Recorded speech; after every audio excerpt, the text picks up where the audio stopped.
TC Helicon Voicelive Touch 1 Factory Reset with firmware version 1.2.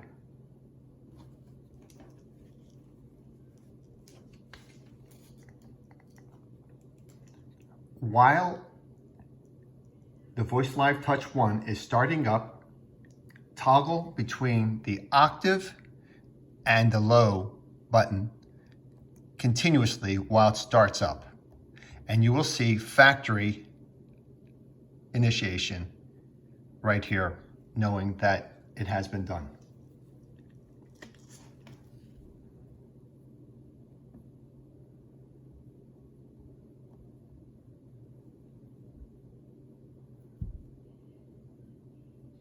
The Voicelive Touch now has been reset to factory settings. If you still have factory firmware 1.0, the factory reset is different.